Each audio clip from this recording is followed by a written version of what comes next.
Mesdames et messieurs, chère délégation, je m'en vais vous présenter le plan annuel d'investissement de la commune de Ziguinchor pour l'année 2022. Donc, la présentation va se dérouler comme suit. Nous allons voir les répartitions par service, c'est-à-dire les services qui sont contenus au niveau de la nomenclature budgétaire concernant les investissements. Au niveau du compte du service 701 concernant les équipements administratifs. Et on va vous dire ce qui est prévu pour la voirie, ainsi que les infrastructures à caractère industriel, commercial et appareil. Puis la santé, l'hygiène et l'action sociale, ce que la mairie a prévu pour l'année 2022.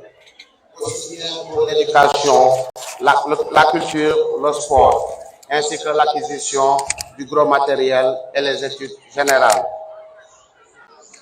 Donc, concernant les équipements administratifs, la nouvelle équipe municipale a décidé de réhabiliter l'ancienne mairie ainsi que l'hôtel de ville pour un montant de 91 072 000.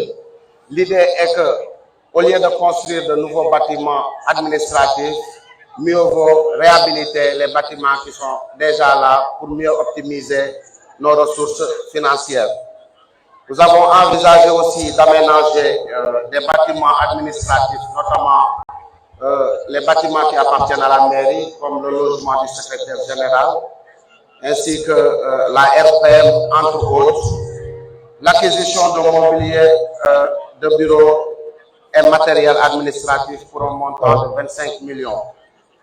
Concernant la voirie, l'équipe a décidé de poursuivre le projet de réalisation de la voirie.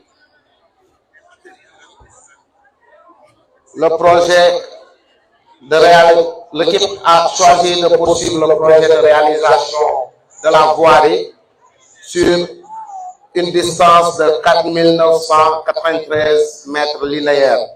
Il s'agit des axes Église Tilène, cimetière mixte de Tilène, l'axe rond-point Aline Sitoé, rue déléguée de quartier Santhiaba Ouest, l'axe Grande Mosquée, place de Gao, l'axe service d'hygiène, restaurant Makali, fin HLM Nema, pour un montant de 1,1 milliard.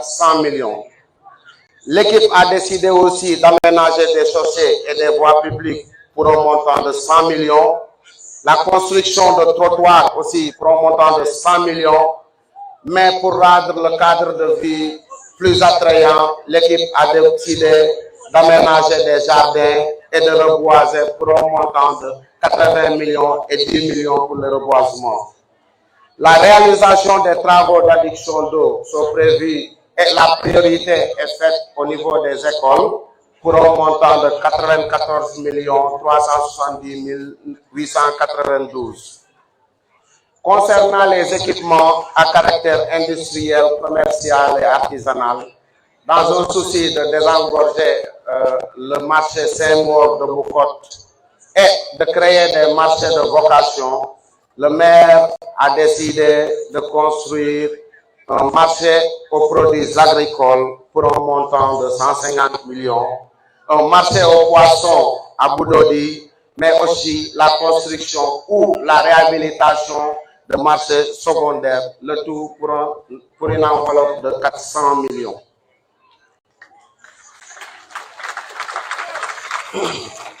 Concernant la santé, l'hygiène et l'action sociale qui occupent une place prioritaire dans le programme BROC, l'équipe a décidé la construction de maternités au niveau de Santhiaba pour un montant de 32 millions, la finition, la construction du mur de clôture du poste de santé de Goumel et de Djabir, plus la fosse septique pour le poste de santé de Goumel.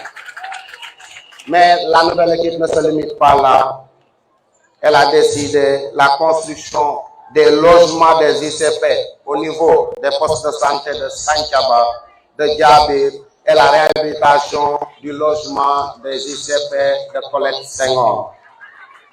Et pour couronner le tout, l'équipe a décidé de consacrer une enveloppe de 100 millions de francs pour l'équipement et les infrastructures sanitaires dans un but de relever le plateau médical de nos structures sanitaires. Concernant l'éducation, la jeunesse, la culture et le sport, le maire et son équipe ont décidé de réaliser 6 plateaux sportifs. Et les plans sont déjà disponibles. Les lieux ont été déjà choisis pour un montant de 205 millions de francs CFA. Ils ont aussi décidé d'aménager le stade Jules-François Bocandé pour un montant de 160 millions de francs CFA. Concernant l'éducation, des réparations et l'acquisition d'équipements scolaires sont prévus pour un montant de 95 millions, mais aussi le programme phare, c'est 0 école sans mur de clôture pour cette année. Donc c'est pour vous dire que toutes les écoles primaires et préscolaires de la commune de Ziguinchor auront leur mur de clôture pour sécuriser nos enfants et nos jeunes frères. Et cela pour un montant de 100 millions de francs CFA. Il est aussi prévu la construction et l'équipement de 5 salles de classe plus bloc administratif à l'école François Tap. Concernant l'acquisition de gros matériel avec les coupures récurrentes, la nouvelle équipe a décidé de doter les bâtiments administratifs, notamment l'hôtel de ville, l'ancienne mairie, la RPM et le centre secondaire de groupes électrogènes, mais aussi de paratonnerres. Et enfin, tous ces investissements prévus feront l'objet d'études environnementales ou d'études techniques et un montant de 50 millions de francs CFA est prévu. Donc, c'est pour vous dire que cette année, une enveloppe de 3 milliards 17 000 francs est prévue pour l'investissement au niveau de la commune de Ziguinchor. Je vous remercie de votre attention. Merci.